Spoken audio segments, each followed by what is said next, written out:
America ने Iran पर हमला किया है। अमेरिका की सशस्त्र सेनाओं की सेंट्रल कमांड ने आधिकारिक तौर पर ईरान पर हमले की पुष्टि की है।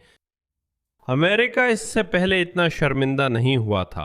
वो तेहरान की मांग पर ईरान के पड़ोसी देशों से सेनाएं हटा रहा है। हालांकि खुद डोनाल्ड ट्रंप का कहना है कि ईरान उनसे आखिरकार अंतिम शांति समझौता करने की भीख मांग रहा है।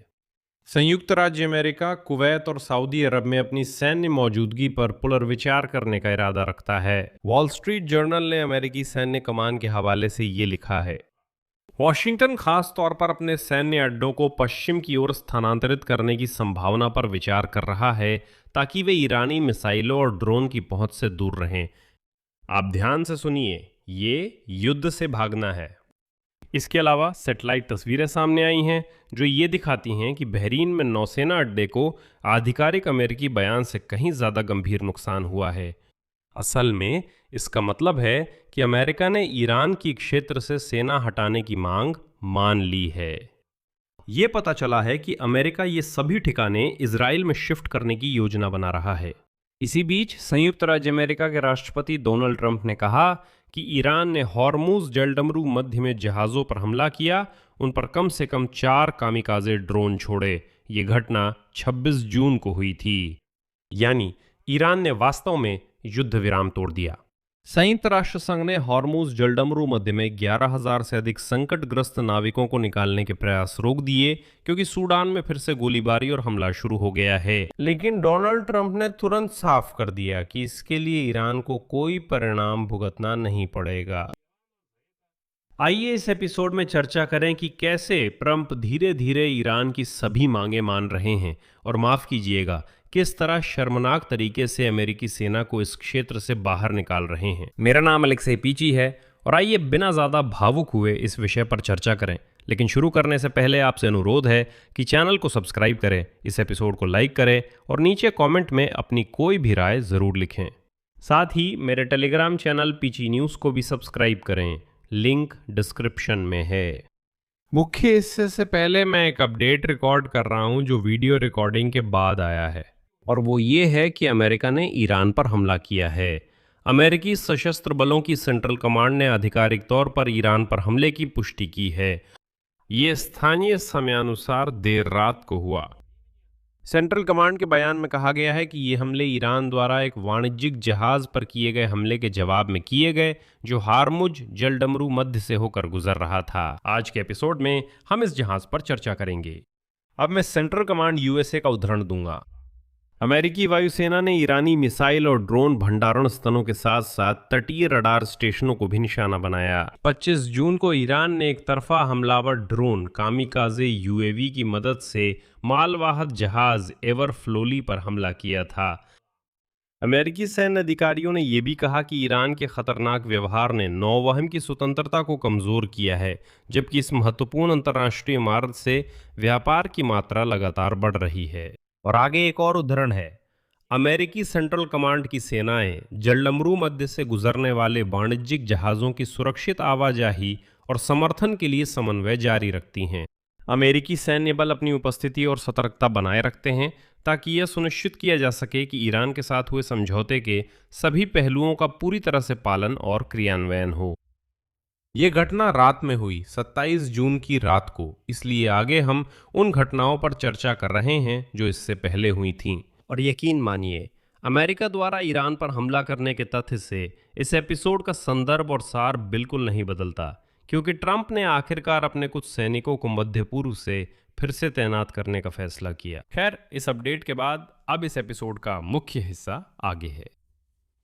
मैं एपिसोड की शुरुआत ताज़ा खबरों से करता हूं। अमेरिकी राष्ट्रपति डोनाल्ड ट्रंप ने कहा कि ईरान ने हार्मुज जलडमरू मध्य में जहाज़ों पर कम से कम 4 कामिकाज़े ड्रोन से हमला किया। आगे अमेरिकी राष्ट्रपति का बयान है। उन ड्रोन में से एक ने एक बड़े और बहुत महंगे मालवाहक जहाज़ के ऊपरी डेक से टकराया। उसे नुकसान हुआ, फिर भी वो आगे बढ़ सका।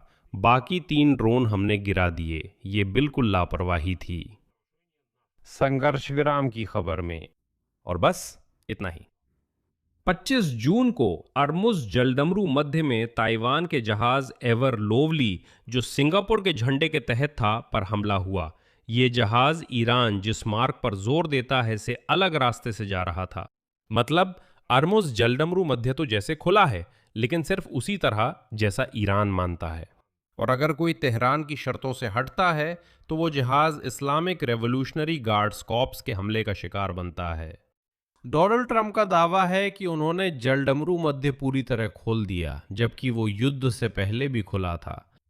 ये अपनी तरह की पहली ऐसी घटना थी। 18 जून को अमेरिका और ईरान द्वारा आपसी समझौते के ज्ञापन पर हस्ताक्षर करने के बाद, जिसमें 60 दिनों के लिए युद्ध विराम और दीर्घकालिक शांति समाधान के लिए वार्ता शुरू करने का प्रावधान है, जिसमें ईरानी परमाणु कार्यक्रम पर चर्चा भी शामिल है। मैं दोहराता हूं, केवल चर्चा। परमाणु कार्यक्रम की, मैं दोहराता हूं, केवल चर्चा। समझौते की शर्तों में से एक थी अर्मुज जलडमरू मध्य के माध्यम से स्वतंत्र नौवहन को बहाल करना। इसके साथ ही ईरान ने इस बात पर जोर दिया कि जहाज उसके तट के पास से मार्ग चुने और पार करने के लिए पहले से अनुमति प्राप्त करें। ईरान कहता है अर्मुज जलडमरू मध्य खुला है, पर जहाज वही करेंगे जो हम चाहेंगे।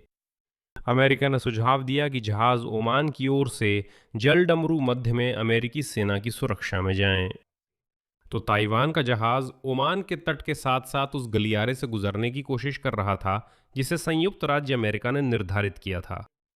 इस्लामिक रेवोल्यूशनरी गार्ड्स कॉर्प्स ने जहाज पर 4 ड्रोन छोड़े, जिनमें से एक टकरा गया।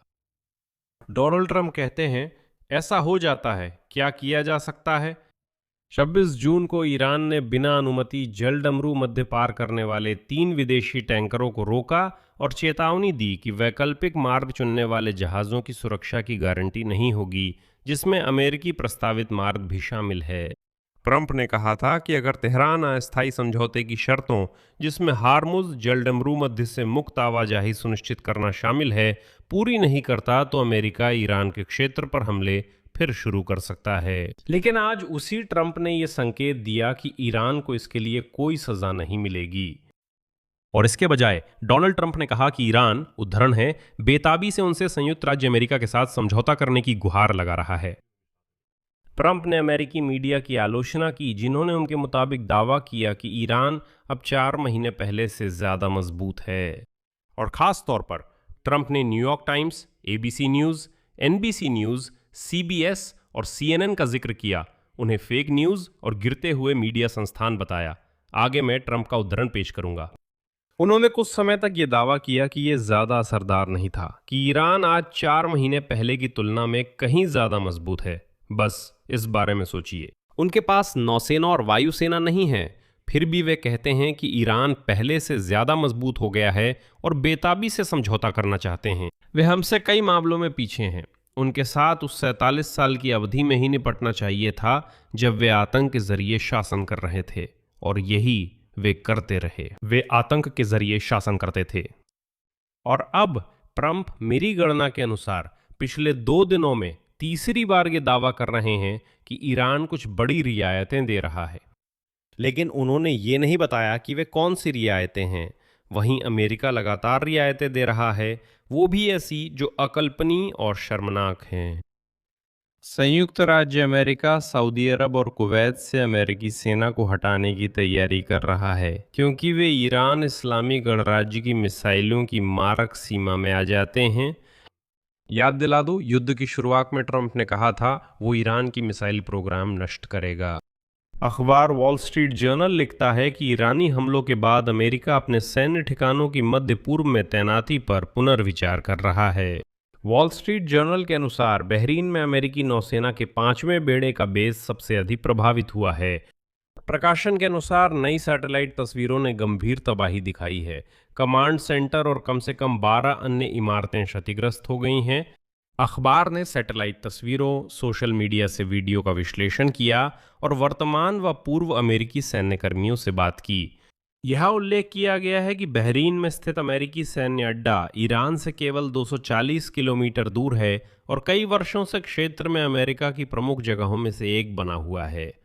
यहीं से अमेरिका फारस की खाड़ी में समुद्री अभियानों का संचालन करता है, जैसे हथियार तस्करी रोकना और व्यापारिक जहाज़ों की सुरक्षा। और वॉल स्ट्रीट जर्नल की जानकारी के अनुसार हमले पियर्स, प्रशासनिक इमारतों और गोदामों पर किए गए। सबसे ज़्यादा नुकसान 5वें बेड़े के मुख्यालय को हुआ।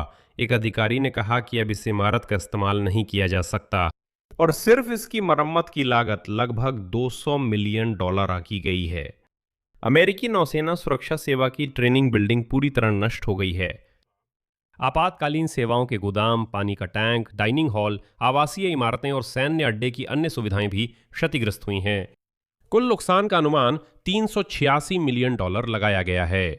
मैं स्पष्ट करना चाहता हूं कि ये सिर्फ इमारतों के पुनर्निर्माण की लागत है। इसमें मशीनरी व उपकरण शामिल नहीं हैं और ये आंकड़ा केवल एक सैन्य अड्डे का है। बहरीन में स्थित ये बेस अमेरिका के लिए मध्य पूर्व के सबसे महत्वपूर्ण ठिकानों में है। ये क्षेत्र में एकमात्र अमेरिकी सैन्य अड्डा है जहां सैनिकों के परिवार भी रहते हैं। असल में ये एक बंद शहर जैसा है जिसमें स्कूल, रेस्तरां, खेल के मैदान आदि हैं। विशेषज्ञों का मानना है कि हमले ने पुरानी संरचना की कमजोरियां उजागर की हैं। यह अड्डा दशकों पहले तब बना था जब ईरान के पास आधुनिक मिसाइलें और हमलावर ड्रोन नहीं थे।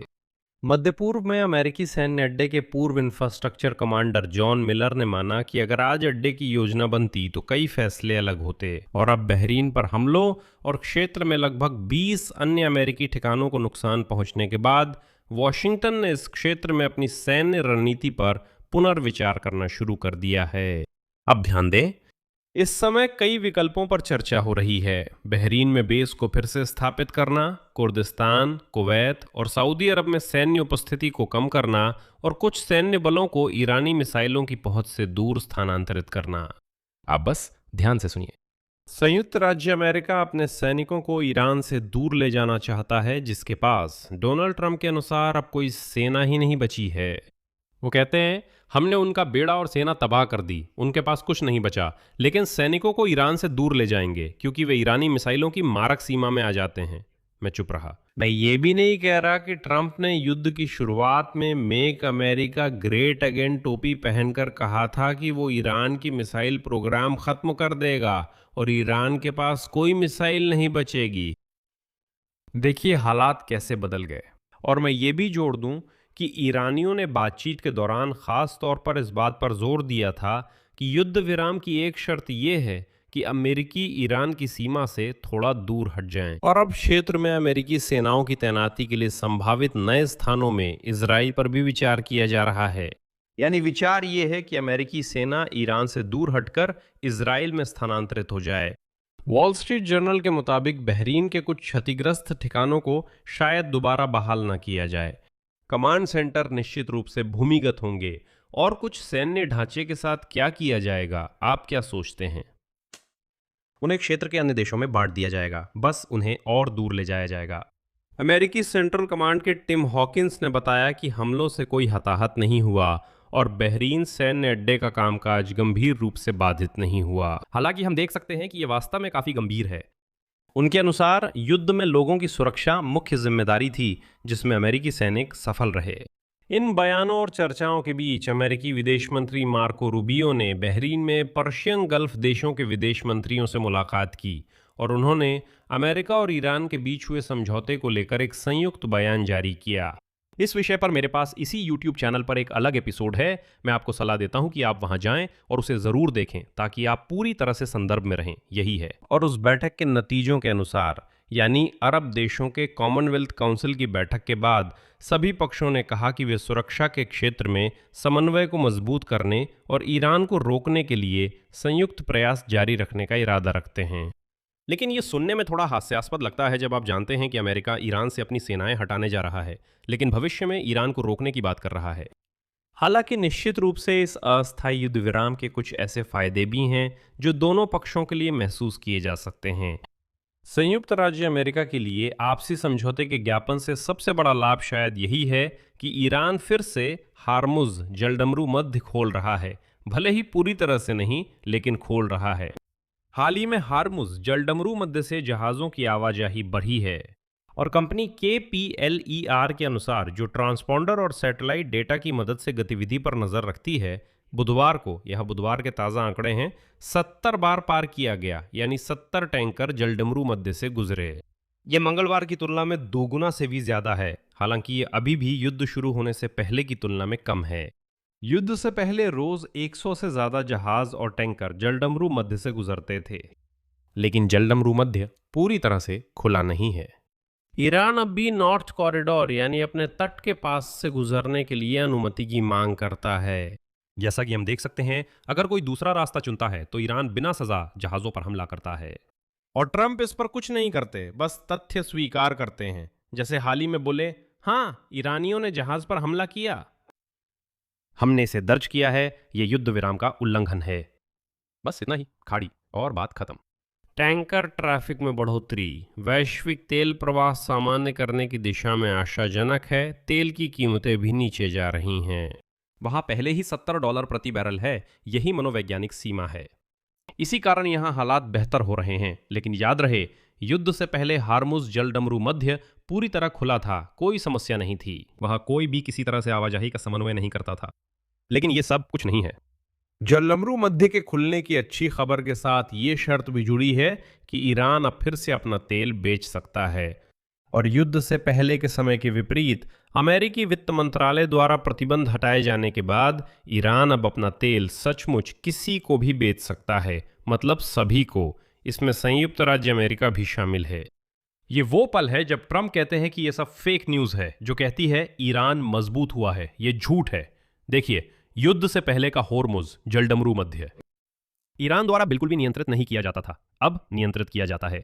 युद्ध से पहले ईरान पर तेल प्रतिबंध थे, जिससे वो सिर्फ चीन को तेल बेच सकता था। इसलिए चीन एकाधिकार में था और बड़ी छूट मांगता था। अब ईरान अपनी तेल किसी को भी जिसे चाहे बेच सकता है, और इसी के अनुसार वो इससे पैसे कमा सकता है। सवाल, क्या इन दोनों मामलों में ईरान युद्ध से पहले की तुलना में ज्यादा मजबूत हो गया है? मेरे हिसाब से हाँ, लेकिन डोनाल्ड ट्रंप मानते हैं कि यह भ्रम है और आप समझ नहीं रहे। मैं याद दिला दूं कि करीब 1.5 हफ्ते पहले डोनाल्ड ट्रंप ने कहा था कि होर्मुज जलडमरू मध्य हमेशा खुला रहा है। वे कहते हैं, जंग के दौरान मैं लगभग हमेशा खुला था, बस आप देख नहीं सके। असल में वो कहते हैं, हमने उसे बहुत पहले ही खोल दिया था। जहाजों की सुरक्षा भी थी और बाकी सब भी। अब भी यही स्थिति है। कई आलोचक डरते हैं कि ईरान जल्दी ही अपनी तबाह हुई सेना को फिर से खड़ा करने की कोशिश करेगा, ड्रोन और मिसाइलों का भंडार बढ़ाएगा और फिर से खतरा पैदा करेगा अपनी कठपुतली नेटवर्क के जरिए, जिसमें हिजबुल्ला और यमन के हूती शामिल हैं। एक और बात है जो इसी सवाल से जुड़ी है कि क्या ईरान पहले से ज्यादा ताकतवर हुआ है। ईरान इस बात पर अड़ा हुआ है कि जब तक उसे दुनिया भर के बैंकों में फंसे $100 अरब से ज्यादा की संपत्ति तक पहुंच नहीं मिलती, वो दीर्घकालिक समझौते पर सहमत नहीं होगा। अमेरिकी अधिकारियों ने कहा था कि जब तक ईरान जिम्मेदारियां पूरी नहीं करता, जमी हुई रकम जारी नहीं होगी। ईरान कहता है, सुनिए, हम तब तक कुछ नहीं करेंगे जब तक आप हमारी रकम नहीं छोड़ते। और इस आपसी समझौते के ज्ञापन में कहा गया है कि ईरान की जमी हुई रकम और संपत्तियां पूरी तरह से ईरान के केंद्रीय बैंक द्वारा इस्तेमाल के लिए उपलब्ध होंगी, लेकिन इसमें समय सीमा या पैमाने का जिक्र नहीं है। मुख्य बात यह है कि लिखा है पूरी तरह उपलब्ध, यानी असल में इसमें पहले से ही ऐसा प्रावधान रखा गया है कि ईरान को अपने सभी संपत्तियों की रिलीज की मांग करने का अधिकार है। ना कि 12 अरब, ना 24 अरब, बल्कि $100 अरब से भी ज्यादा। सवाल यह है कि क्या इस स्थिति में ईरान और मजबूत हुआ है या नहीं। वे इसकी मांग कर सकते हैं, यह अपने आप में संकेत है। इसके अलावा समझौते में $300 अरब के निवेश फंड की स्थापना का भी प्रावधान है, जो देश को पुनर्निर्माण में मदद कर सकता है। समझौते में ईरान पर लगे प्रतिबंधों को पूरी तरह से हटाने का प्रावधान है, जिससे वो बाकी दुनिया के साथ स्वतंत्र रूप से व्यापार कर सकेगा, यानी सभी प्रतिबंध हटा दिए जाएंगे। इस हफ्ते डोनाल्ड ट्रंप ने यह भी कहा कि संयुक्त राष्ट्र के परमाणु निरीक्षकों यानी IAEA को ईरान में हमेशा के लिए प्रवेश की अनुमति दी जाएगी। ईरान ने कहा कि वो किसी निरीक्षक को आने नहीं देगा, ये मजाक बन गया है। मैं आपको घटनाक्रम संक्षेप में याद दिलाता हूं। JD वेंस, अमेरिका के उपराष्ट्रपति, ने कहा कि स्विट्जरलैंड में ईरानी प्रतिनिधिमंडल के साथ बातचीत में तय हुआ कि IAEA के निरीक्षक शायद कल ईरान भेजे जाएंगे। ईरान ने सहमति दी है और सभी परमाणु स्थलों की जांच शुरू हो जाती है। इसके बाद ईरानी अधिकारी बाहर आकर कहते हैं, नहीं, ये सब गलत है, हमने कोई वादा नहीं किया। हम अपनी जमीन पर IAEA के किसी भी निरीक्षक को आने देने वाले नहीं हैं। डोनाल्ड ट्रंप बाहर आए और बोले, ईरान ने IAEA निरीक्षकों को आने देने पर सहमति दी है। ईरान ने फिर कहा, हम सहमत नहीं हैं। इसके बाद डोनाल्ड ट्रंप कहते हैं, आप समझते हैं कि वो आखिरकार मान जाएगा? मेरा सवाल है, तो वेंस और ट्रंप का पहले वाला ये बयान कि ईरान मान गया है क्या था? क्या इसे झूठ और बेशर्म कहा जा सकता है? ये समझौता ज्ञापन सभी मोर्चों पर लेबनान सहित तुरंत और पूरी तरह सैन्य कार्रवाई रोकने की मांग करता है। लेकिन ईमानदारी से कहें तो जब तक लेबनान में हिजबुल्ला है, इजराइल नहीं रुकेगा, ना ही अपनी सेना हटाएगा और ना ही अपनी सुरक्षा सुनिश्चित करने के लिए चल रही कार्रवाई बंद करेगा। इसके अलावा इजराइल खुद को अमेरिका और ईरान के बीच हुए समझौते से बंधा हुआ नहीं मानता। ट्रंप प्रशासन और नेतन्याहू की टीम युद्ध के अंत पर अपनी भावनाएं नहीं छुपाते और लेबनान तथा पूरे मध्य पूर्व में अपनी सुरक्षा की रक्षा के लिए स्वतंत्र रूप से कार्रवाई करने के इजराइल के दृढ़ दावे से जैसे जैसे अमेरिका और ईरान के बीच बातचीत गहराएगी, ट्रंप की साख की परीक्षा होगी। और ईरान लगभग निश्चित रूप से इस बात को पूरी तरह से उजागर करेगा कि अब उसके पास नए ट्रंप कार्ड हैं। वैश्विक ट्रंप कार्ड, ये कभी भी होर्मुज जलडमरू मध्य को बंद करने की धमकी है। मैं जोर देकर कहता हूं, ईरान के पास ये ट्रंप कार्ड 28 फरवरी 2026 को युद्ध शुरू होने से पहले नहीं था। इसलिए सवाल है, फेक न्यूज जिसे ट्रंप कहते हैं झूठ बोल रही है या ट्रंप झूठ बोल रहे हैं? कृपया कमेंट में राय दें। यहां मैं विराम लगाता हूं। अपनी राय नीचे कमेंट करें, चैनल सब्सक्राइब करें, बेल दबाएं और लाइक करें। अगर आप इस YouTube चैनल के काम को सपोर्ट करना चाहते हैं तो आप किसी भी डोनेशन या पेट्रियन प्लेटफॉर्म पर प्राइवेट कम्युनिटी की सदस्यता लेकर आर्थिक रूप से मदद कर सकते हैं। सभी लिंक और डिटेल्स डिस्क्रिप्शन में हैं, वहां जाएं, सब्सक्राइब करें, सपोर्ट करें। आपका आभारी रहूंगा। ख्याल रखें। अलविदा।